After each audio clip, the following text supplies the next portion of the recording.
हज़रत हसन बसरी रहमतुल्लाह ताला अलैह फरमाते थे कि मुझे 4 वाक़या ज़िंदगी में बड़े अजीब लगे।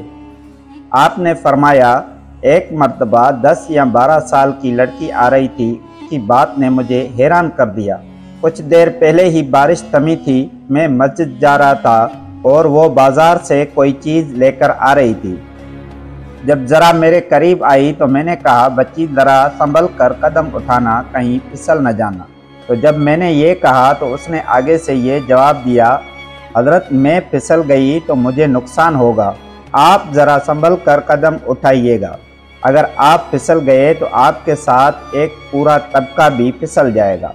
आप फरमाने लगे कि उस लड़की की बात मुझे आज तक याद है कि मैं अपने दीन पर हमेशा इस्तकामत की दुआ मांगता रहता हूँ।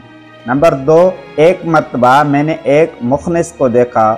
जब उसे पता चल गया उसने मुझे पहचान लिया तो मुझे कहने लगा, मेरा राज न खोलना, अल्लाह ताला क़यामत के दिन तुम्हारे राजों पर भी पर्दा डालेगा। उसकी बात भी मुझे आज तक याद है और मैं लोगों के उयूब हमेशा छुपाने की कोशिश में रहता हूँ।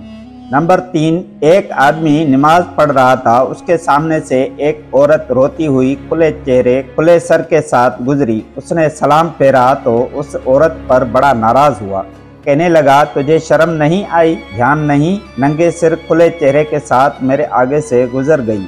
मैं नमाज पढ़ रहा था। उस औरत ने पहले माफ़ी मांगी, फिर कहने लगी कि देखो मेरे खावंद ने मुझे तलाक दे दी और मैं उस वक्त गमज़दा थी, मुझे पता ही नहीं चला कि आप नमाज पढ़ रहे हैं। मगर मैं हैरान उस बात पर हूँ कि मैं खावंद की मोहब्बत में इतनी गिरफ्तार थी कि मुझे सामने से गुजरने का पता ही न चला, जबकि तुम अल्लाह की मोहब्बत में कैसे गिरफ्तार हो कि खड़े परवरदिगार के सामने हो और देख मेरा चेहरा रहे हो।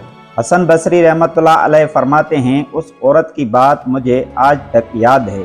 नंबर 4, एक नौजवान के हाथ में चिराग था तो मैंने नौजवान से सवाल किया, बताओ ये रोशनी कहाँ से आई? तो जैसे ही मैंने पूछा कि ये रोशनी कहाँ से आई तो उसने फूंक मारकर चिराग बुझाया और कहने लगा, हज़रत जहाँ से चली गई है वहाँ से आई थी। आप फरमाते हैं कि मैं उस नौजवान की हाज़िर जवाबी पर आज तक हैरान हूँ।